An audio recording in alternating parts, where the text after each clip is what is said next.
My lease agreement was coming to an end, and the owners of the home decided they wanted to sell the house after this lease, so I was forced to find a new place instead of renewing the lease like I'd planned on.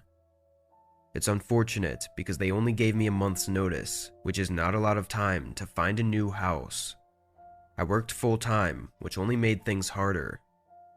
The first 2 weeks flew by, and I only had the next 2 weeks to find a house, pack, and move in. I was stressed out of my mind. With time running out, I just applied to 3 houses nearby without even touring them. 2 of them declined me, but I got accepted by the 3rd. From the pictures, it didn't look nearly as nice as the house I was staying at, but I did the best I could with the shitty situation I was given. I rented a U-Haul and got my stuff over as soon as possible. After getting all the boxes inside and all the furniture where it needed to be, I finally had a chance to look at the house. It was a lot worse than the pictures had shown. The walls had paint peeling, and everything just looked aged and outdated. The rent was cheap, but not enough to make up for the trashy condition of the place. I was too tired to take care of anything right away though, so I got my bed ready and crashed for a quick nap. I slept a lot longer than I wanted to, and woke up well rested around 9 p.m. I checked my phone and saw I had a text from the landlord. He just greeted me and told me to call him if I needed anything. It was already pretty late though, so my angry call was gonna have to wait until tomorrow. I closed my phone and went downstairs to make myself something to eat. Right when I turned the corner into the kitchen, I jumped back. A man was standing in the middle of the living room, looking right at me. What the fuck? I said under my breath, not sure what to do yet. It was really dark and I couldn't read his face. He was just kind of blank. What are you doing here? I said. The man turned around and walked out the front door in no hurry at all. My first instinct was to run up and lock the door. Then I called the landlord, but he didn't pick up. I looked out the windows to see if he was still around, but he seemed to have left for good. Calling the police crossed my mind, but I was just so confused by the whole interaction, I didn't even feel threatened really. I didn't see anyone outside for a while, so I left the windows and sat on the couch. I didn't have my TV set up yet, so I had nothing better to do than start packing. I went through 4 boxes and was working on the 5th when someone knocked on the door. I walked over cautiously and turned on the porch light, then called out, asking who was there. There was a long wait before they answered. It's me, your landlord. I opened the door a bit and looked at him. He looked really similar to the man I'd just seen in my house, but I wasn't sure. Hey, did you need something? I'm just here to make sure you settled in nicely, he said with a big smile, leaning his hand on the door. Yeah, I was just about to go to bed. I'll talk to you tomorrow, I said, pushing the door, but the man outside kept his hand on the door, not letting me close it. I stopped pushing for a moment, and the man smiled again. Then it all hit me at once, the fear and creepiness of the situation. I slammed my body into the door, closing it too quickly for him to react, then turned the bolt lock. I heard the door handle turn, and the man outside bash against it. There was another long wait before the man sprinted away from the porch. I called the police, then got my car keys and put them in my pocket to prepare for a quick escape if I needed to. I waited for a couple minutes, still just standing by the front door, before I heard leaves crunching around the house. They went to the back door and stopped. I walked up a bit and peered around the corner, and right in front of the back door was that same man, standing outside with a hammer in his hand. I took this chance to run for my car. I opened the front door and ran to my car in the driveway. I got in and locked the doors, then backed out. I saw the man on the side of my house watching me as I drove away. The man was gone when the police got there. They did a whole investigation, and during it, I met the landlord in person. He was not the man I saw at my door, but he did look oddly similar. He even talked in a very similar way. It made me wonder if he had a brother or something. I don't know. It could also be a creepy neighbor or a homeless person. Either way, I never encountered the man again. But once my lease was up, I moved out and never looked back.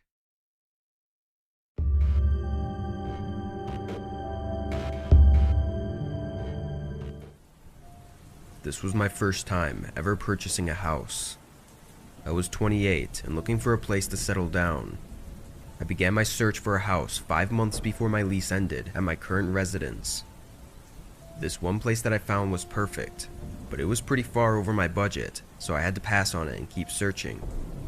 I viewed a ton of other places and even thought I'd found a good home until that same house came up on my search again. The price had been lowered tremendously, putting it in the mid-range of my budget. I scheduled a tour and eventually bought the home. Obviously, I was ecstatic. It felt like a really big move forward in my life.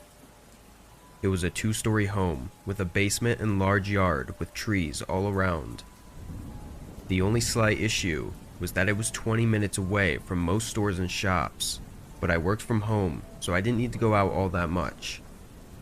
Within the first few days, though, things got a little strange. While working from the living room one day, I heard some sounds coming from the basement.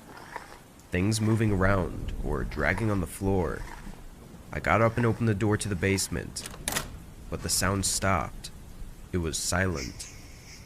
I turned on the light and walked a few steps down, but nothing was there.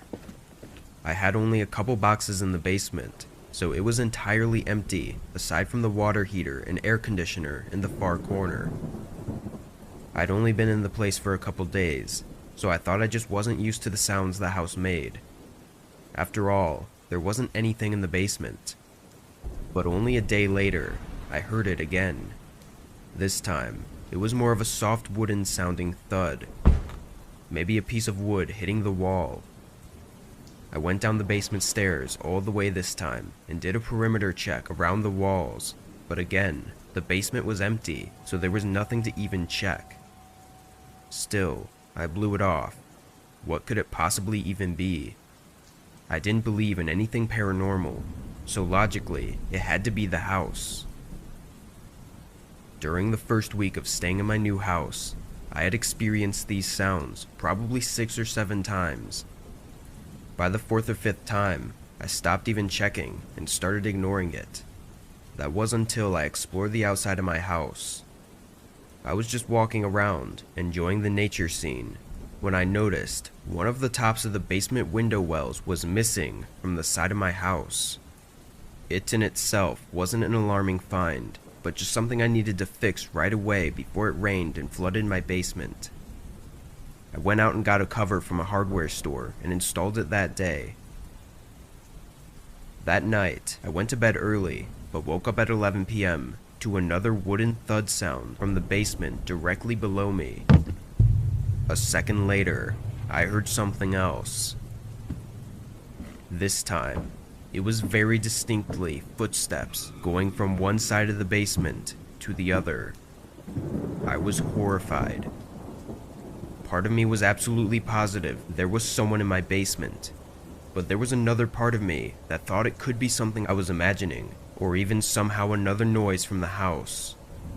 I needed to know for sure though. I took my bat that I kept in my room and walked downstairs and over to the basement door. Just before I approached it though, an extremely loud thud came from outside the house. I stopped in my tracks, waiting for anything else. Then I opened the basement door and walked down slowly. Nothing was there, just the same empty basement. I looked all around and even waited for a few minutes for more sounds, but it was just like every other time when I went to investigate. As soon as I'd open the basement door and look around, it would be silent. I got really uneasy after a few minutes and went back upstairs. I put a chair in front of the basement door so that if there was somehow someone down there, I'd at least have a heads up if they tried to open the door. The next morning I checked the basement again, but something felt different. It was much brighter than usual. I checked the window well and could see from the bottom that the top cover was gone again. I went outside and looked around everywhere for it, but it was completely gone. That was enough for me to call the police though. Something was going on. They sent one officer who took notes from me, then searched around the basement. He found just as little as I did. I got a new cover for the well and hired a handyman to come out and install bars on the window from the inside. After that, I never experienced any more sounds or noises. I don't know what exactly I was dealing with in my basement. Maybe someone squatting there, or maybe something else. Even now though, 3 years later, I still have that fear in the back of my mind of hearing those sounds again.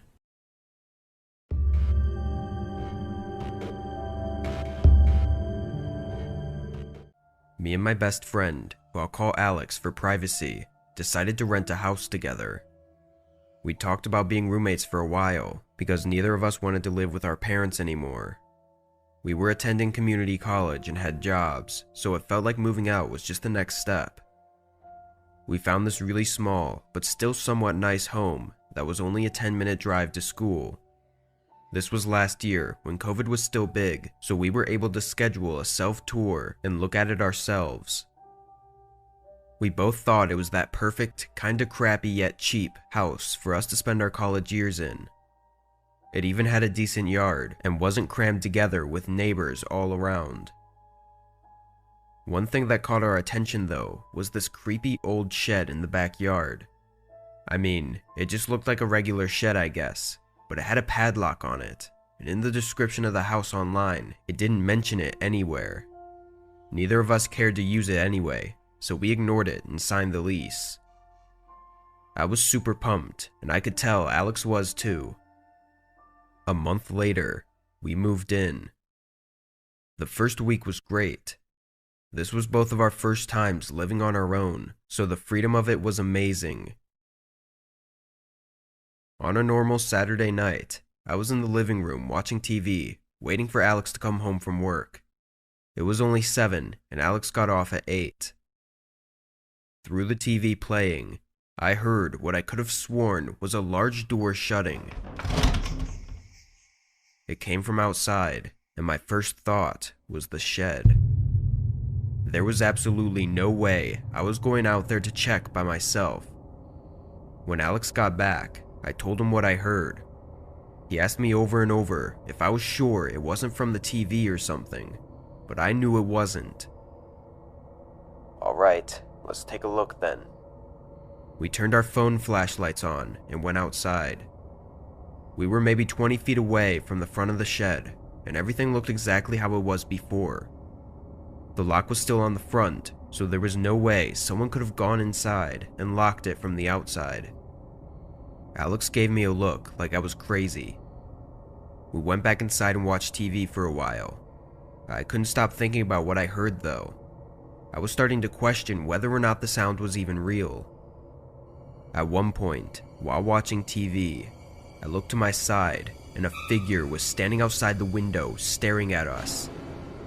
Alex didn't see him, but he heard his footsteps running away, so we were on the same page this time. Alex asked what we should do, and I didn't know. We'd never had to deal with something like this before. I wasn't sure if that guy had something to do with the sound I heard earlier either. We kept our eyes and ears open for a couple hours, and with no further strange sightings, we went to bed. It took a bit for me to fall asleep, but I think I finally dozed off around 10 p.m. Woke up in the middle of the night to a strange, bright red glow flickering across the walls of my room. It was coming through the slits in my window. As I became more awake, I realized I was hearing something too. A soft crackling sound, also coming from outside. I was still tired, and my head wasn't fully awake, But then I heard Alex call my name from the hallway outside my room. Hey, wake up. As I was about to ask what was going on, I was interrupted by something eerie, horrifying, and loud.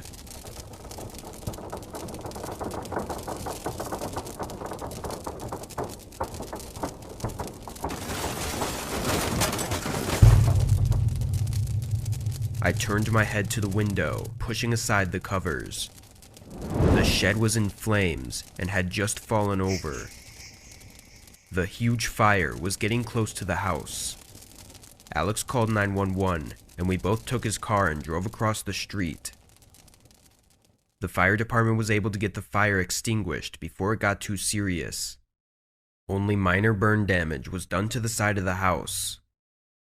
We told the police about what we'd heard and the man I saw, thinking maybe he had done this, but there was nothing to go off of. Everything that was inside the shed was ashes, except a few old metal tools.